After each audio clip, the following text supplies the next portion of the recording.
उदारता से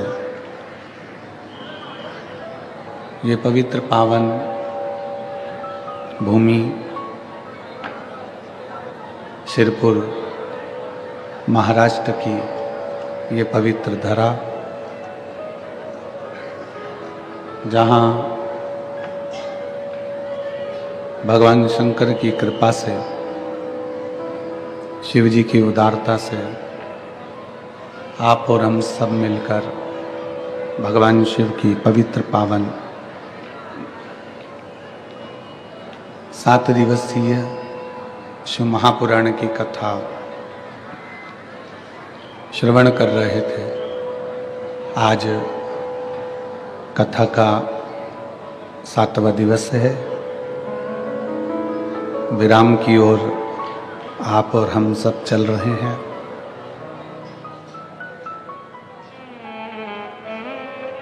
सिरपुर वासियों ने जो ये सेवा करी है और संपूर्ण सिरपुर नगर का एक छोटे से छोटा बच्चा हो, चाहे बुजुर्ग से बुजुर्ग, बूढ़े से बूढ़ा व्यक्ति हो, सभी ने भगवान शंकर की इस कथा को बहुत भाव से श्रवण किया और बड़ी उत्साह से सब कार्य किया। आप और हम सब मिलकर सिरपुर वासियों के लिए एक बार जोरदार ताली बजाकर स्वागत वंदन अभिनंदन करते हैं, जिन्होंने ये पवित्र पावन कथा का लाभ आप और हमको दिया है। कथा के पवित्र आनंद को ही देने के लिए और लेने के लिए मुख्य यजमान के रूप में मांझी आमदार स्वर्गीय तात्या साहेब प्रहलाद राव माधवराव जी पाटिल, जिनको पूरा सिरपुर भामाशाह दानी के नाम से जानते हैं, जिन्होंने सिरपुर को इतना जमीन का और सहयोग अन्य चीज़ों में दान दिया है। एक बार जोरदार ताली बजाकर श्री स्वर्गीय तात्या मांझी आमदार प्रहलाद राव जी माधवराव जी पाटिल जी और उनका पूरा पाटिल परिवार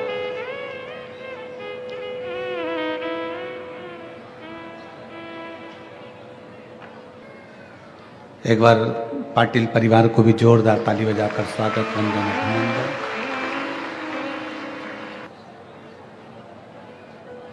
कितने सुंदर दिन कथा का विराम हो रहा है।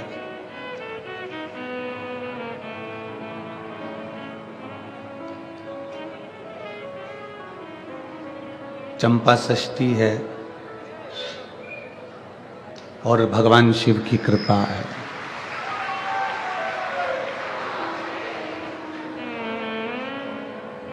जय मल्हार।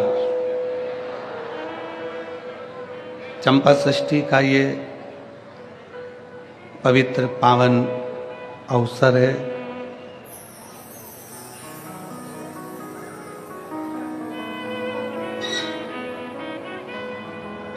और इस पवित्र अवसर पर भगवान शिव की ही कृपा से, भगवान शंकर की ही करुणा से आप और हम सब मिलकर आज कथा के 7वें दिन में प्रवेश कर रहे हैं।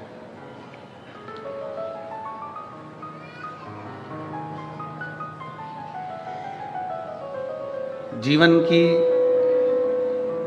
एक एक घड़ी, एक एक पल, एक एक क्षण जो आपको और हमको मिला है, वो पल, वो क्षण, वो घड़ी हम देवाधिदेव महादेव के भजन में लगाएं।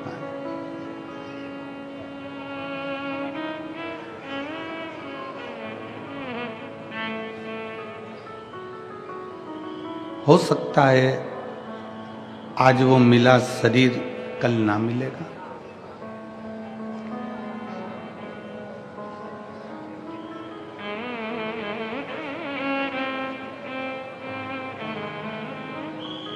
वो कहते हैं ना, जब हम तुम जुदा होंगे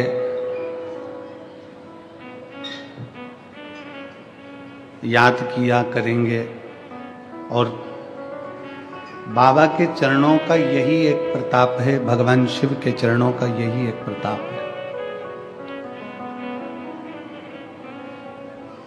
सभी देवताओं के सामने जाना पड़ता है, प्रणाम करना पड़ता है, नमन करना पड़ता है, बोलना पड़ता है, पर भगवान शंकर का चरित्र एक ऐसा चरित्र है, शिव पुराण एक ऐसी पुराण है, शंकर भगवान की कथा एक ऐसी कथा है, शिव जी की कथा एक ऐसी कथा है कि इस कथा को समझने वाला ये समझ जाए कि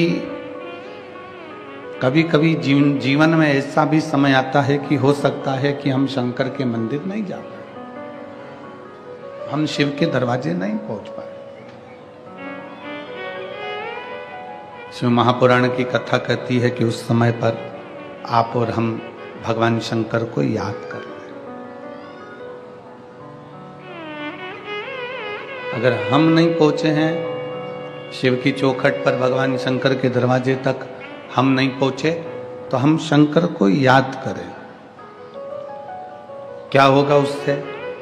हम शिव को जब याद करते हैं तो 12 ज्योतिर्लिंग हमारे सामने आकर खड़े हो जाते हैं।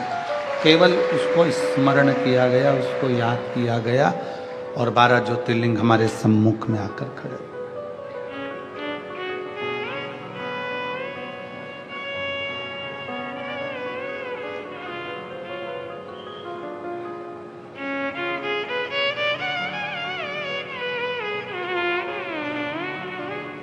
एक बार श्री शिवाय नमस्तुभ्यम कहा जाए, एक बार पंचाक्षर मंत्र नमः शिवाय कहा जाए, एक बार षडाक्षर मंत्र ओम नमः शिवाय कहा जाए। जब हम श्री शिवाय नमस्तुभ्यम कहते हैं, जब हम श्री शिवाय नमस्तुभ्यम का जाप करते हैं, स्मरण करते हैं,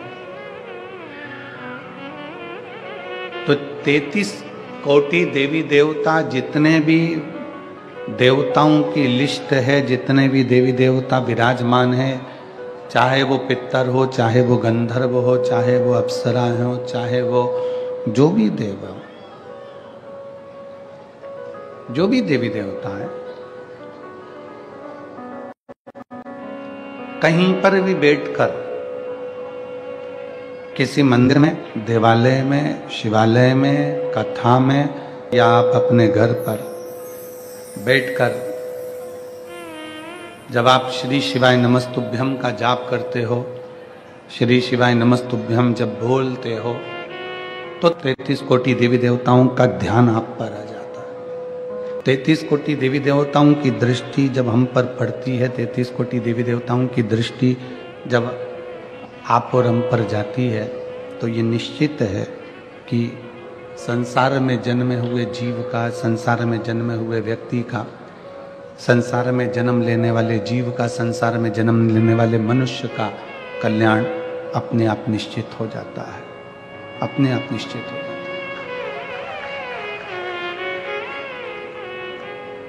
शिव की भक्ति एक ऐसी भक्ति है, शंकर की उपासना एक ऐसी उपासना है,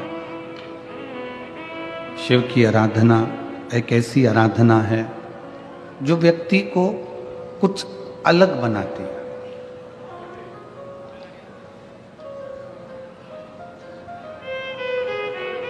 कितने लोग हैं जो भगवान शंकर को एक लोटा जल चढ़ाते हैं? हाथ उठाओ जरा। सभी लोग चढ़ाते हैं? रख लो हाथ नीचे, वापिस रखो।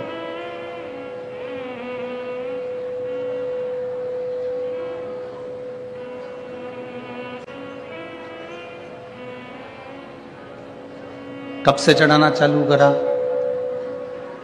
कोई कहेगा 2 महीने हो गए, कोई कहेगा 6 महीने हो गए, कोई कहेगा 4 महीने हो गए, कोई कहेगा 8 महीने हो गए, कोई कहेगा 10 महीने हो गए, कोई कहेगा 1 साल हो गया, कोई बोलेगा 2 साल हो गया, किसी को 3 साल हो जाते हैं, किसी को 4 साल हो जाते हैं, किसी को 5 साल हो जाते हैं।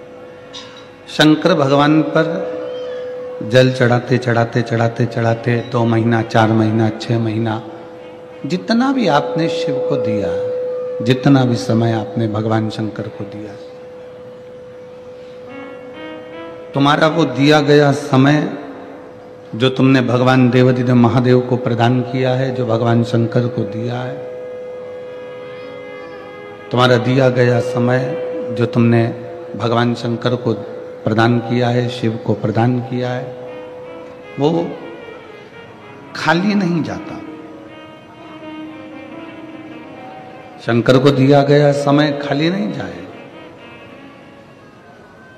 शिव को दिया गया समय, भगवान शंकर को दिया गया समय, भगवान शंकर को प्रदान किया गया समय, जिस समय पर हमारी कोई दुख की घड़ी आती है, विपदा की घड़ी आती है, कोई तकलीफ की घड़ी आती है, कोई कष्ट की घड़ी आती है, शिव महापुराण की कथा कहती है, उस समय पर जो तुमने भगवान देवाधिदेव महादेव को एक लोटा जल समर्पित करा है, उस समय पर तुम्हारी तकलीफ की घड़ी में शंकर भगवान आकर सम्मुख में खड़े हो जाते हैं। उस समय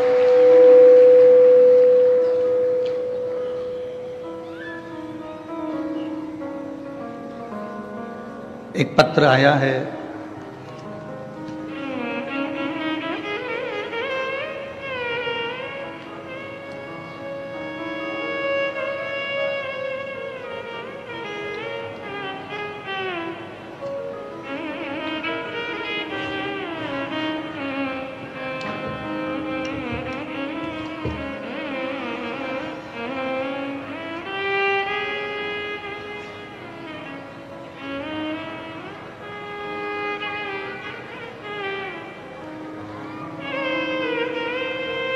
पहला एक गाड़ी का एक फोटो देखिएगा, पहले नंबर का, इसको क्लोज कर कर दिखाइएगा। आस्था चैनल पर और जितने लोग एलईडी के माध्यम से देख रहे हैं वो एलईडी के माध्यम से,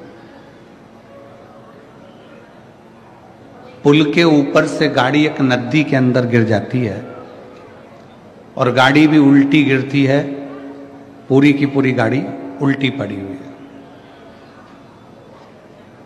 बहुत देर तक गाड़ी जब उल्टी पड़ी रहती है तो गाड़ी पानी के वेग के कारण पलटकर टेढ़ी हो जाती है। दूसरा पत्र, दूसरा, बहुत देर तक गाड़ी जब पानी में पड़ी है उसके बाद में फिर वो टेढ़ी हो गई।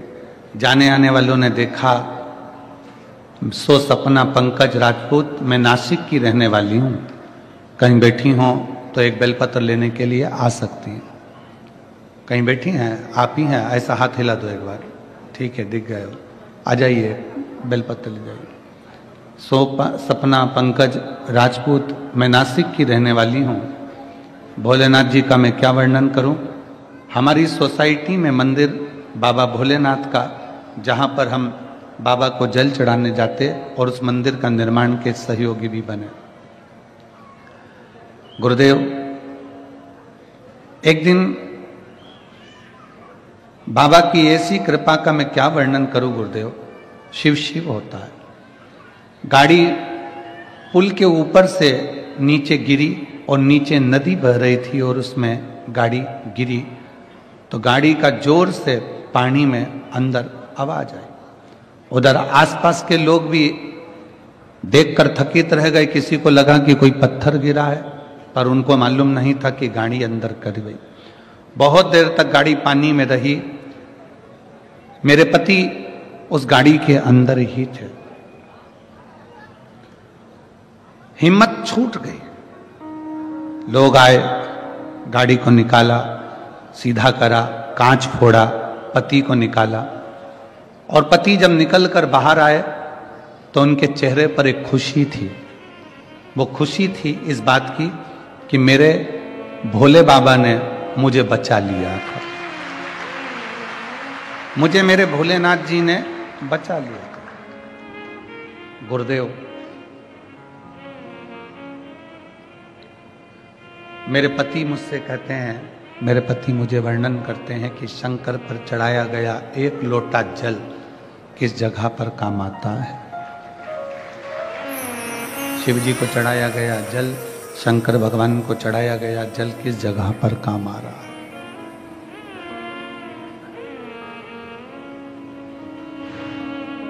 जो एक लोटा जल आपने शंकर भगवान को समर्पित करा है, शिव जी को जो एक लोटा जल दिया है, शंकर भगवान को जो एक लोटा जल आप प्रदान किए हैं, चढ़ाए हैं, आपका वो चढ़ाया गया जल कब, कहाँ, किस जगह पर काम आएगा आपको भी नहीं मालूम पड़ पाएगा।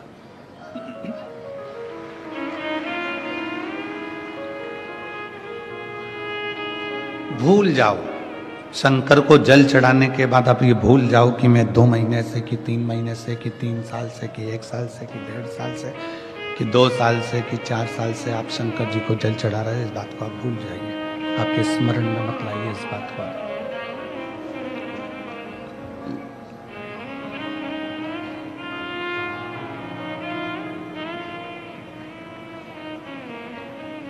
केवल इतना याद रखो कि बाबा का नाम लेना है, बाबा के नाम का उच्चारण करना है, बाबा के नाम को भजना है, श्री शिवाय नमस्तुभ्यम कहना है, भगवान शंकर की भक्ति हमको करना है। ये भूल जाओ कि कितने समय से चढ़ा रहे हो, कितने समय से पुकार रहे हो।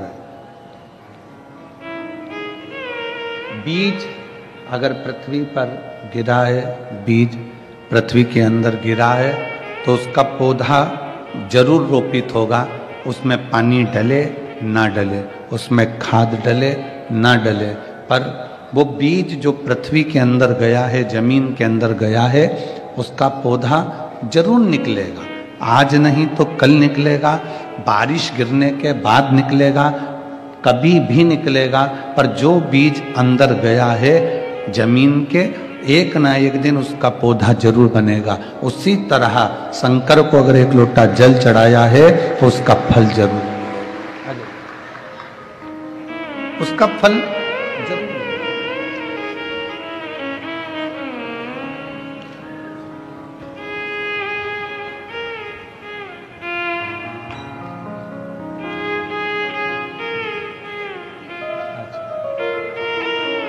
ठीक है, बाबा की कृपा, शिव कृपा। अच्छा,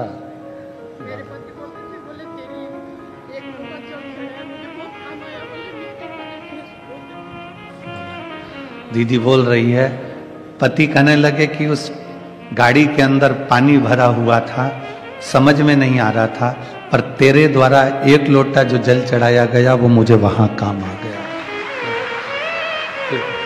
एक आपके पति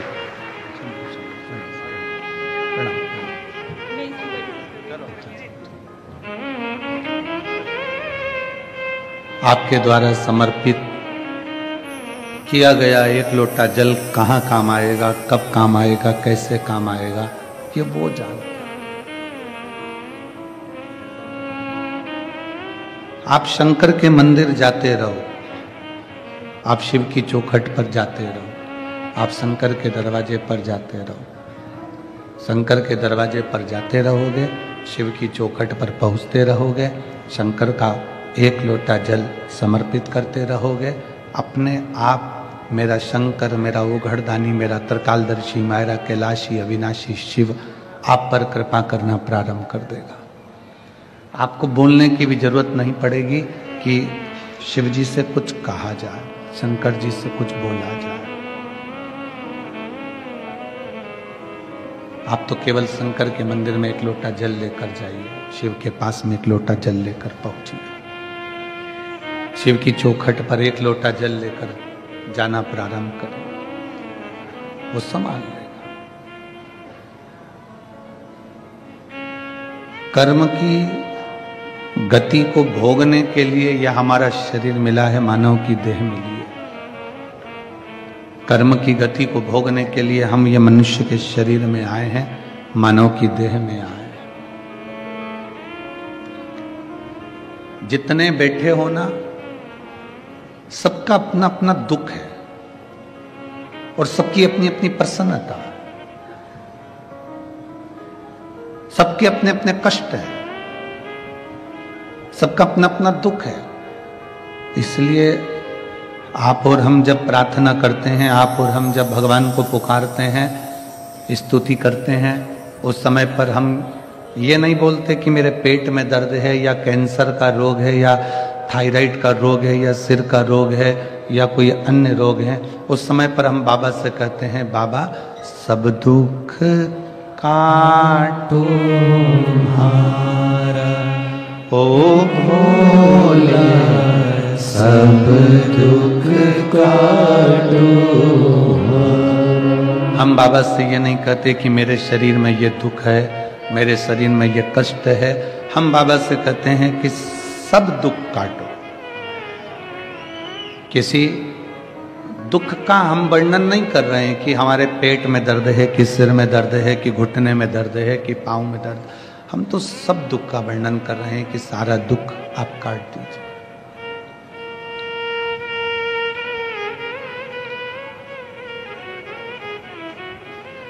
किसी ने पूछा, गुरुजी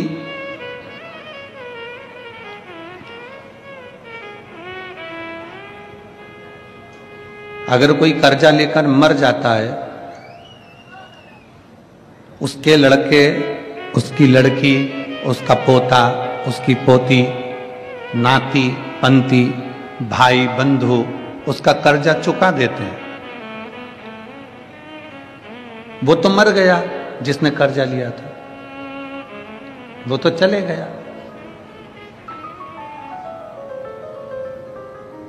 भाई ने कर्जा चुका दिया, बेटे ने कर्जा चुका दिया, बेटी ने कर्जा चुका दिया, रिश्तेदारों ने कर्जा चुका दिया। तो क्या जो मरा है उसको भोगना पड़ेगा दूसरी बात, कि नहीं भोगना पड़ेगा? कर्जा भाई ने चुकाया, कर्जा बेटे ने चुकाया, कर्जा बेटी ने चुकाया, पर जिसने लिया था वो नहीं चुका पाया। अपने कर्म का भोग अपने को स्वयं भोगना है। परसों की कथा में कहा था कि हाथ में हमको खुजाल चली है तो हम खुजालेंगे। पेट हमारा दुखा है तो दवाई भी हम खाएंगे, दवाई भी हम खाएंगे। सिर में दर्द है तो दवाई हम खाएंगे, पड़ोसी को नहीं खिलाएंगे। पड़ोसी उस दवाई को खा भी लेगा तो उसका असर तुम्हें नहीं होगा। उसी तरह हमारे कर्म को, हमारा जो कर्म है उसका भोग हमको भोगना। जितने परिवार वाले हैं, जितने कुटुंब वाले हैं, जितने रिश्तेदार हैं, ये सब तुम्हारे कमाए गए धन का भोग भोगेंगे और तुम अपने कर्म का भोग भोगोगे। ये धन का भोग भोगेंगे। जो पैसा है, दौलत है, धन है, वैभव है, सबका भोग सबको भोगना। बेटा भी भोगेगा, बेटी भी भोगेगी, पत्नी भी भोगेगी, परिवार भी भोगेगा।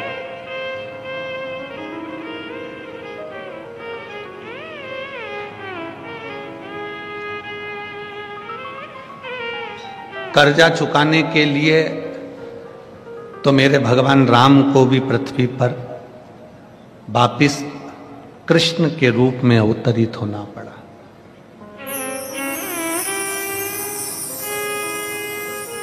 कर्जा चुकाने के लिए मेरे राम जी को भी भगवान कृष्ण के रूप में पृथ्वी पर अवतरित होना पड़ा। आप सब ने कथा सुनी होगी कि एक बार भगवान श्री राम माता जानकी के साथ में अपने पिता के वचनों को निभाने के लिए वन जा रहे थे। कितने वर्ष के लिए गए? जम के बोलो जरा। 14 वर्ष के।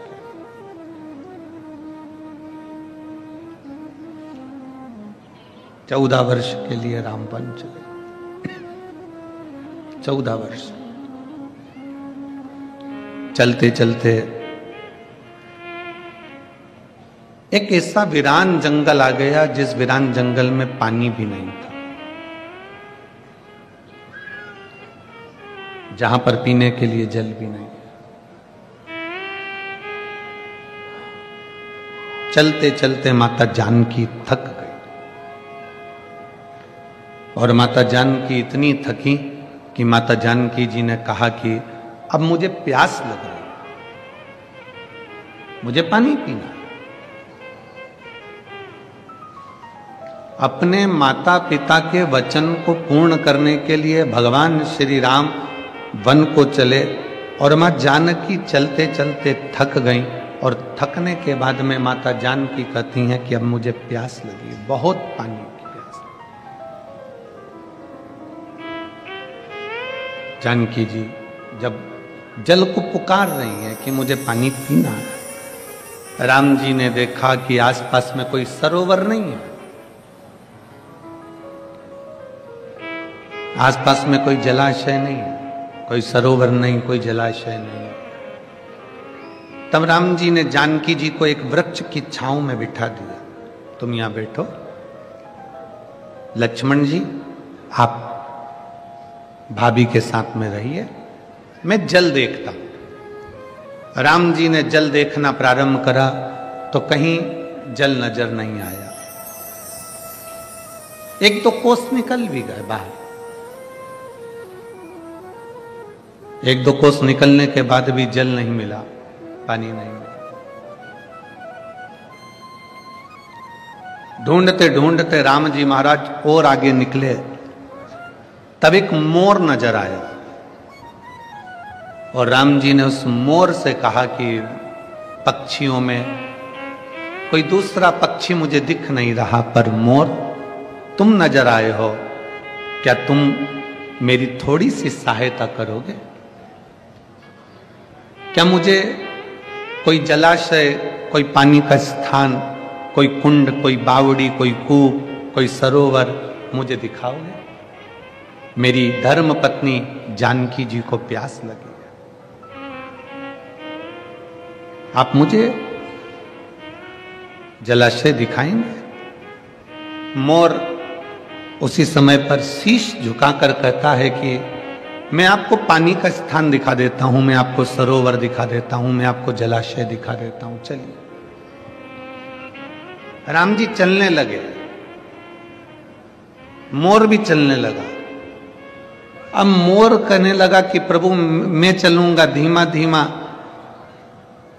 और पानी तक पहुंचने में समय लग जाएगा, एक काम करता हूं मैं उड़ के चलता हूं, तुम मेरे पीछे पीछे चलो। राम जी ने कहा ठीक है। मोर उड़ा, थोड़ी दूर चलने पर मोर राम जी को दिखा ही नहीं, कहां चले गए। राम जी फिर एक जगह पर बैठ गए, फिर मोर वापिस आया और मोर ने आकर कहा प्रभु आप मार्ग भटक रहे हो, आपको रास्ता नहीं मिल रहा, एक काम करता हूं मैं उड़ूंगा, अपना एक एक पंख जमीन पर गिराते गिराते जाऊंगा, मैं ना दिखूं तो पंख देखते देखते आप पीछे पीछे आ जाए।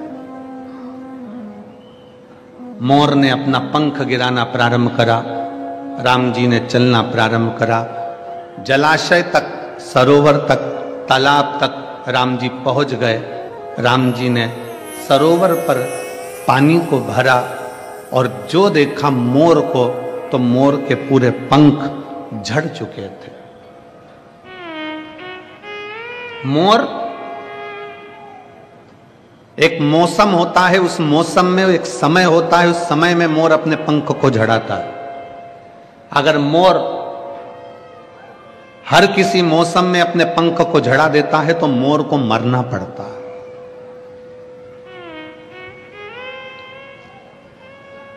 एक मौसम, एक समय ऐसा होता है जिसमें मोर अपने पंख को झड़ाता है, और किसी दूसरे मौसम में या दूसरे समय पर मोर अपने पंख को झड़ाता है तो मोर मरता ही है, मोर को मरना पड़ता। मोर ने अपने सारे पंख झड़ा दिए, प्राण छूट रहे थे मोर के। राम जी उसको देखते हैं, आंखों में जल भर लेते हैं। मोर, आज तेरे कारण मुझे जल मिल गया, पर मेरे कारण तेरे प्राण जा रहे। मोर,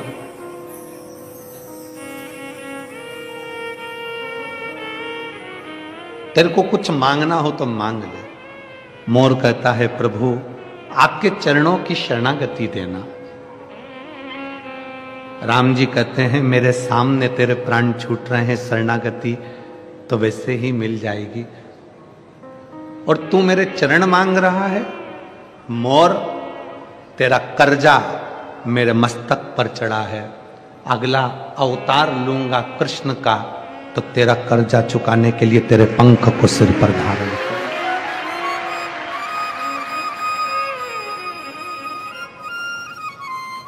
तेरा कर्जा चुकाने के लिए तेरा पंख मैं अपने सिर पर धारण करूंगा, अपने सिर पर। और शिव महापुराण की कथा वर्णन करती है, संसार में जन्म लिए हो, हमारा और आपका जन्म हुआ है, ना जाने कौन सा कर्जा चुकाने के लिए हम यहां आए। कौन सा कर्जा?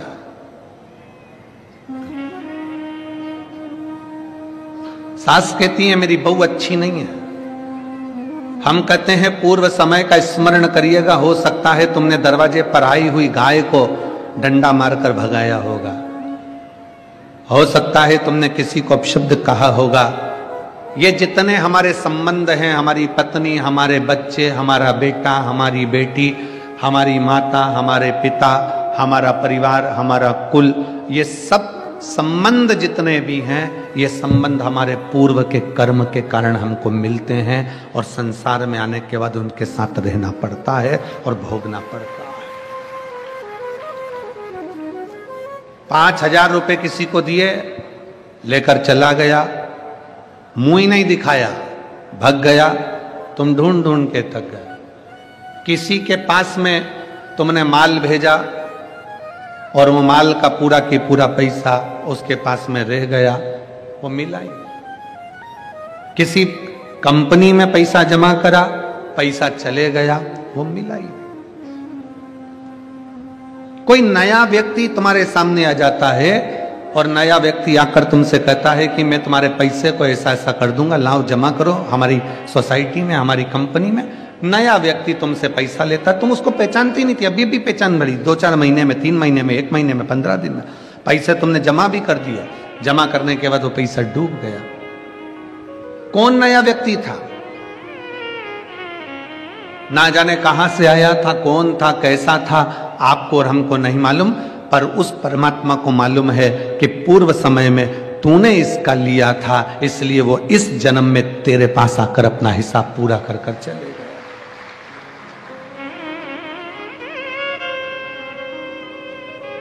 शिव महापुराण की एक बात अपनी जिंदगी में जरूर उतारिए। 83,99,999 जो योनियां हैं, 83,99,999 जो योनियां हैं, ऐसी कोई योनि नहीं मनुष्य की देह 84 लाखवें नंबर की योनि है। सारी योनियों में जितनी योनियां बनेंगी, आप कुत्ता बनेंगे, आप झिंगुर बने, इल्ली बने, कीट बने, पतंगा बने, स्वान बने, मछली बने, जानवर बने, जलचर बने, थलचर बने, वायुचर बने, पक्षी बने, पशु बने, कुछ भी बने, 83,99,999 योनियों में ना जाने सारी योनियां आपको मिली, मनुष्य की देह भी मिली। पर इतना याद रखना, हर योनि में तुम्हारे बच्चे भी होंगे, हर योनि में तुमको भोजन करने को भी मिलेगा, पेट भरने को, हर योनि में तुम्हें पानी पीने को भी मिलेगा, हर योनि में हवा भी मिलेगी, हर योनि में तुम्हें खाने को भी मिलेगा, पीने को भी मिलेगा, बच्चे भी मिलेंगे, परिवार भी मिलेगा, माता पिता भी मिलेंगे, सब कुछ मिलेगा। हर योनि में तुम्हें घर भी मिलेगा, रहने का एक छोटा सा आसियाना, छोटी सी जगह, कुछ भी मिलेगी, पर मिलेगी जरूर। हर योनि में सब कुछ मिलेगा, पर हर योनि में शिव महापुराण की कथा नहीं मिलेगी।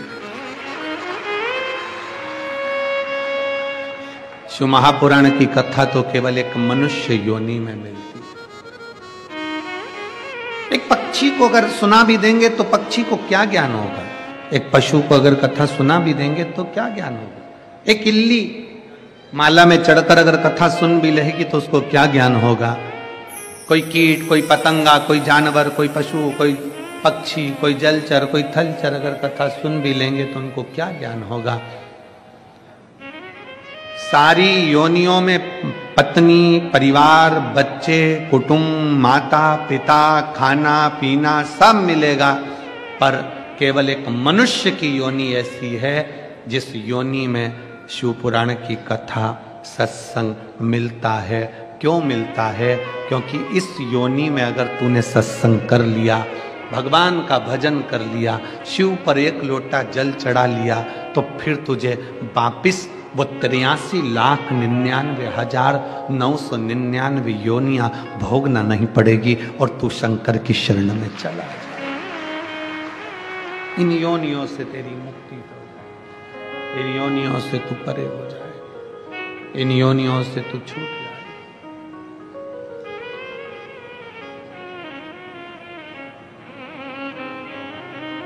कर्ज चुकाने के लिए आपका और हमारा जन्म हुआ है, कर्ज पूर्व समय का।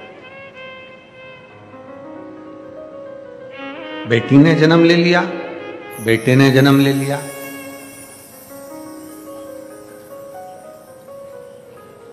किसी के घर में अगर बेटा बेटा जन्म ले रहा है तो समझ लेना कि तुम्हारा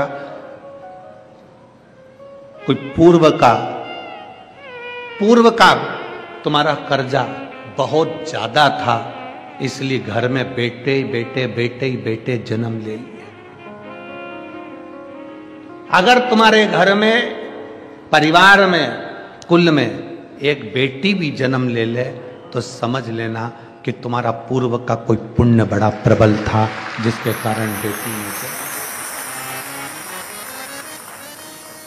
बड़ी मुश्किल से कहीं पूर्व, एक गरीब सब्जी बेचने वाला है, ठेला चलाने वाला है, कबाड़ा बेचने वाला है, उसके घर में 1 2 3 4 5 6 बेटी जन्म ले लेती है। और कोई बहुत पैसे वाला करोड़पति, धनपति, वैभवपति है, उसके घर में बेटा ही बेटा जन्म लेते हैं। तो मोहल्ले की माताएं कहती हैं बेचारी गरीबड़ी को एक लड़का हो जाता तो अच्छा था, और उसके पास इतना पैसा है, उसके घर में एक लड़की हो जाती तो कौन सी कमी पड़ जाती, 1 2 लड़की उसके घर हो जाती, इसके घर में एक आध लड़का हो जाता। पर कौन समझाए कि शंकर भगवान के लेख में लिखा हुआ है कि जिसके घर में 2 3 4 5 बेटियां अगर जन्म ले लेती हैं तो कहते हैं कि स्वयं शंकर उसको अपनी गोदी में और नंदी पर लेकर जाते हैं, स्वयं शिव।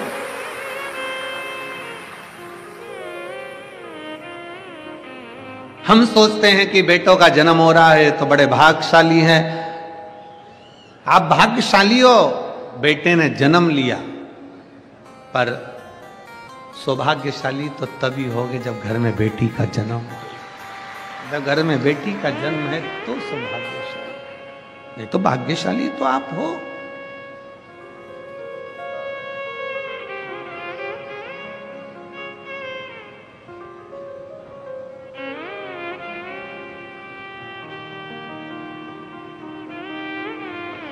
भाग्यशाली तो हो, यह आपके भाग्य की सराहना है।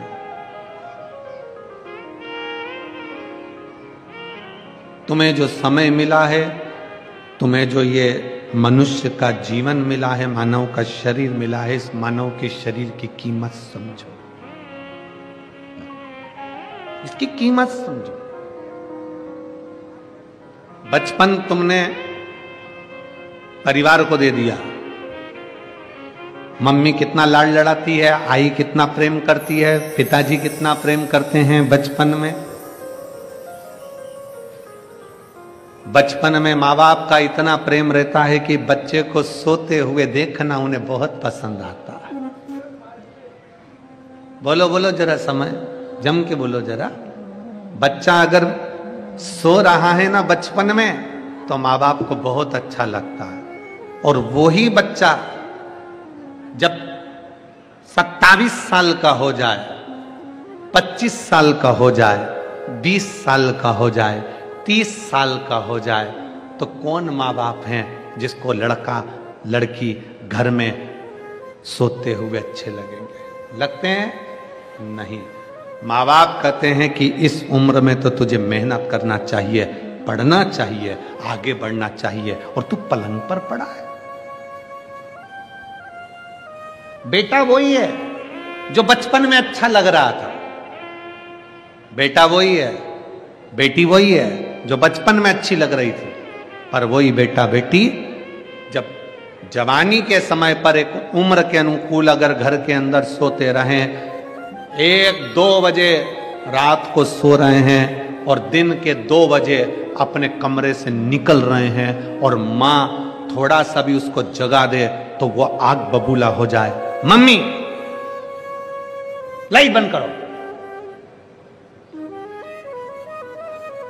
बाबू लाइट बंद करो, पापा पंखा चालू कर दो, मम्मी एसी का रिमोट लाके दे। माँ बाप की आंख में आंसू आ जाते हैं। बचपन में सोता हुआ बच्चों को देखे तो माँ बाप खुश होते हैं, पर जवानी में बच्चों को सोता हुआ ऐसे समय बर्बाद करते हुए देखे तो माँ बाप को खुशी नहीं होती। माँ बाप कहते हैं कुछ पढ़ ले, आगे बढ़ ले और जिंदगी में नाम कमा ले। अच्छा नहीं लगेगा? बचपन आपने अपने परिवार को दे दिया, जवानी पूरी दोस्त यार और अपना मोबाइल और अपने पहचान वाले संसार के जितने लोग हैं उनको दे दिया। क्या बचा? बुढ़ापा। बचपन खेल में खोया, जवानी नींद भर सोया, बुढ़ापा देख कर रोया। अब आया बुढ़ापा।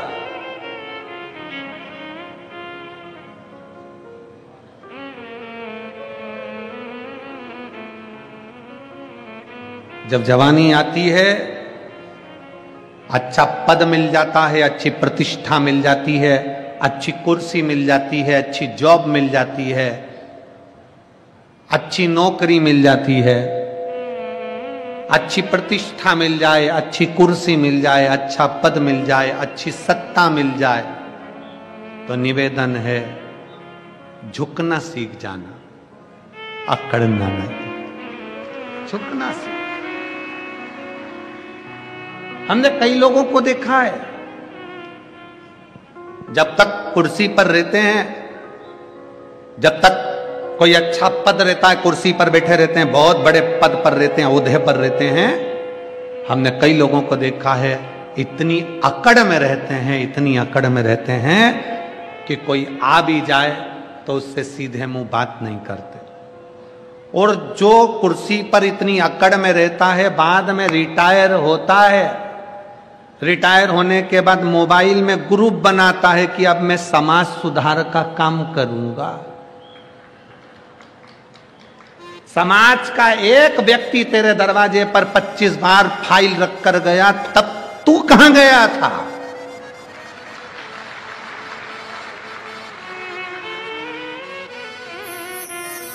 परिवार का एक व्यक्ति 25 बार हाथ जोड़कर आ गया, भैया जी देख लेना, तुम हमारे रिश्तेदार, तुम हमारे नातेदार, मिलने को तैयार नहीं हुआ। और रिटायर होते से ही व्हाट्सएप पे, फेसबुक पे, इंस्टाग्राम पे ग्रुप बना दिया कि अब मैं मेरी समाज का ये काम करूंगा, मैं अपने मोहल्ले का ये काम करूंगा, मैं अपने क्षेत्र का ये काम करूंगा। अब याद आ रहा है, अब समझ में आ रहा है कि अब मैं कोई अच्छा काम करने का प्रयास करूंगा। अच्छा काम कब करना था? जब तुम्हारी कुर्सी थी। अच्छा काम कब करना था? जब तुम्हारी सत्ता थी। अच्छा काम कब करना था? जब तुम्हारी प्रतिष्ठा थी, तब अच्छा काम करना था। अपनी कुर्सी का, अपने पद का, अपनी प्रतिष्ठा का ध्यान रखकर, जब तक तुम्हारे पास में सत्ता है, कुर्सी है, वैभव है, कुछ ऐसा कर जाओ। जीजाबाई ने छत्रपति शिवाजी से एक बात कही थी, वो बात संपूर्ण विश्व के लोगों को याद आना चाहिए।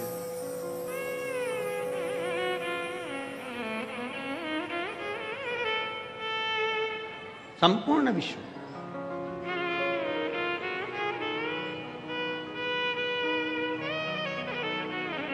जीजाबाई ने पूछा था, शिवाजी, हे शिवाजी। हाँ मां, आई, बोलो शिवाजी। कुर्सी रहते, सिंहासन रहते, पद रहते, प्रतिष्ठा रहते, शरीर रहते, क्या करना चाहिए?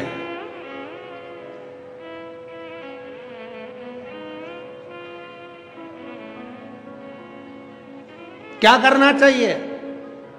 तो शिवाजी ने कहा, मां, शासन, प्रशासन और सनातन धर्म की रक्षा करना चाहिए। अपने सनातन धर्म की मजबूती। आपके पास में बहुत अच्छा पद है ना, आपके पास में बहुत अच्छी प्रतिष्ठा है, बहुत अच्छी कुर्सी है, बहुत अच्छा आपके पास में पद है, तो प्रयास करना कि इस पद की गरिमा बनी रहे। कोई आए, तुम्हारा एक सिग्नेचर अगर किसी का भला कर सकता है, एक साइन तुम्हारा भला कर सकता है, तो ध्यान देना, पहले फाइल पढ़ो, खूब अच्छे से अध्ययन करो। हम ये नहीं कहते कि तुम बिना देखे सिग्नेचर करो, हम तो कहते हैं तुम्हारा एक सिग्नेचर, एक चिड़िया तुम्हारी अगर किसी का भला कर सकती हो, तो प्रयास करना कि एक बार जिंदगी में अपनी कुर्सी पर बैठकर उस चिड़िया को बना देना, किसी का भला कर देना। प्रयास करो अच्छा करने का। फिर मिलेगा शरीर, जम के बोलो जरा, वापिस मिलेगा? नहीं। रिटायर होने के बाद वापिस कुर्सी पे बैठोगे? अरे जम के तो बोलो, नहीं। बैंक का मैनेजर अपनी कुर्सी पर बैठा है तब तक उसका साइन काम आएगा। बैंक का मैनेजर या थाने का थानेदार जब अपनी कुर्सी से रिटायर हो जाएगा और मैनेजर वापिस अपने बैंक में जाएगा और जाकर अपनी कुर्सी पर बैठेगा, तो कोई बैठने देगा?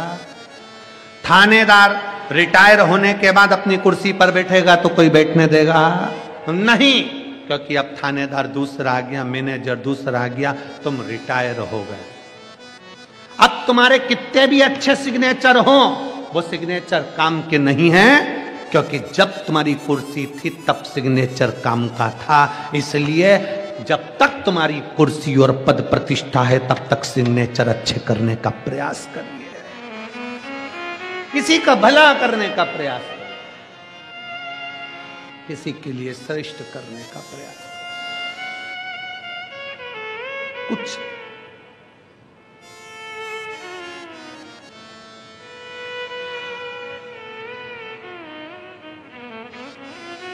मैं माननीय मोदी जी को, मैं माननीय योगी जी को इस चीज के लिए धन्यवाद देता हूं।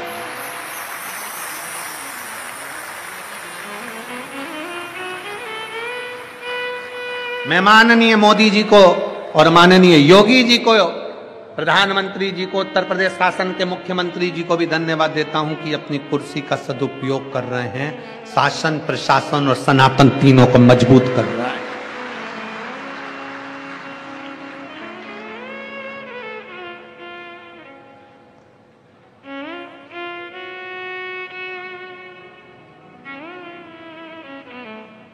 और अब विश्वास है कि महाराष्ट्र के नए मुख्यमंत्री जी भी इस चीज का स्मरण जरूर रखेंगे।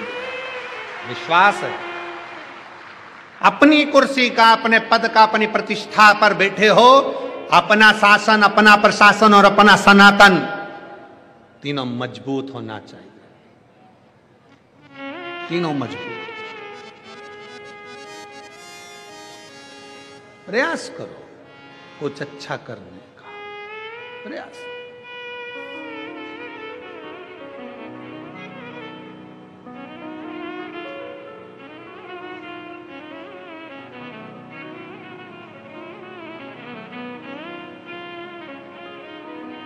और जब हम शिव की अविरल भक्ति में जिस समय डूबेंगे, शंकर की अविरल भक्ति को जब हम भजेंगे, तो शिव क्यों ना मिलेगा, क्यों ना मिलेगा।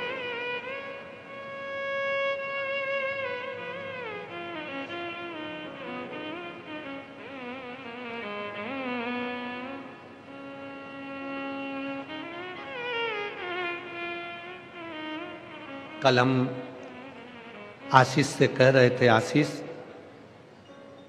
पहली कथा नेपाल तो बाची है विदेश में, पर पहली कथा दुबई में है। तो हमने आशीष से कहा, आशीष सब सामान लेकर चलना, साथ में भारत माता की मिट्टी को भी लेकर चलना।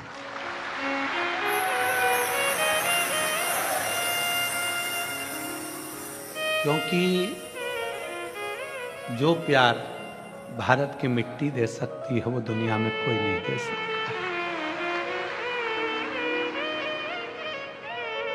भारत की मिट्टी के आगे सब फीका है।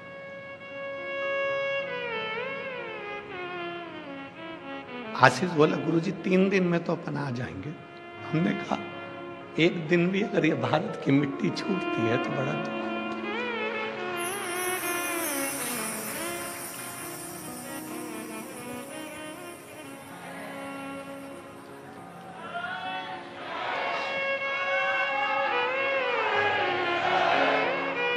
भारत की मिट्टी एक दिन भी छूटती है ना तो बड़ा दुख होता है। छूटे ना।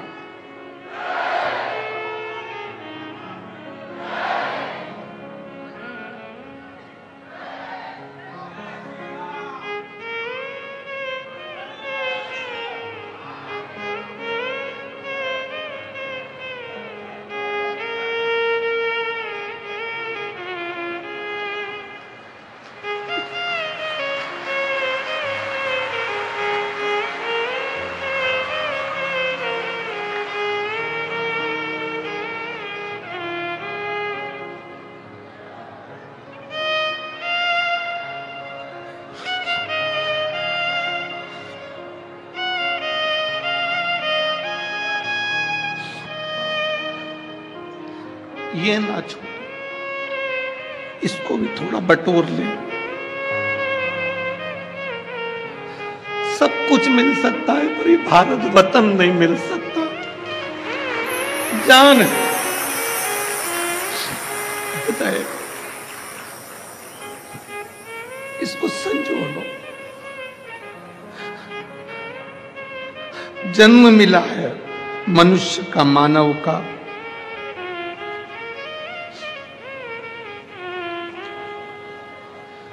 छूटे ना बिसराए। कुर्सी मिले, पद मिले, प्रतिष्ठा मिले, शासन प्रशासन और सनातन को मजबूत बनाए, मजबूत बनाए।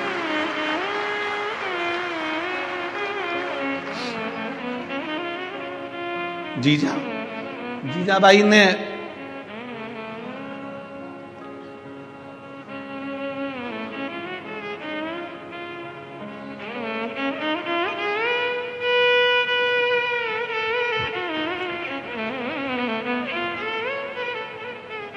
चंदन है इस देश की माटी, तपोभूमि हर ग्राम है, हर बाला देवी की प्रतिमा, बच्चा बच्चा राम है।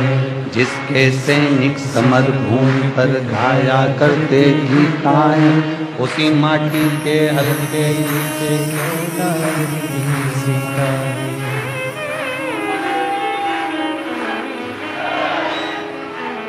ये वो भूमि है। भारत की भूमि वो भूमि है जिसमें जन्म मिल जाए तो भी कम नहीं। अगर शिव की आराधना में लगे हो, शंकर की आराधना में लगे हो और ये मनुष्य की देह मिली है, तो कुछ किसी का भला करने का प्रयास करो। बहुत अच्छी कुर्सी पर बैठे हो आप, बहुत अच्छी, भगवान ने कृपा करी है, शिव महापुराण की कथा सुनने वाले कई बेटा बेटी की नौकरी लगती है, बड़े खुश होकर जब कुबेरेश्वर धाम आते हैं, और हम अगर मिलते हैं तो उनसे कहते हैं बेटा तुम्हारी नौकरी बाबा ने किसी अच्छे कार्य के लिए लगाई होगी, आप प्रयास करना कि अपनी सिग्नेचर का सदुपयोग करना, किसी का भला हो जाए तो एक सिग्नेचर कर दे, किसी का भला कर दे।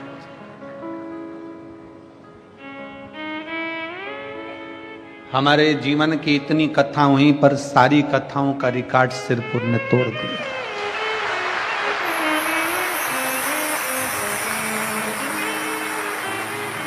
ये जितने डूम लगे हुए हैं ऐसे 12, 15, 20 डूम भी लगा लिए जाएं तो भी भक्त उसके बाहर ही रहेंगे। इतना भीड़, इतना भक्तों का सैलाब है, इतना भक्तों का सैलाब।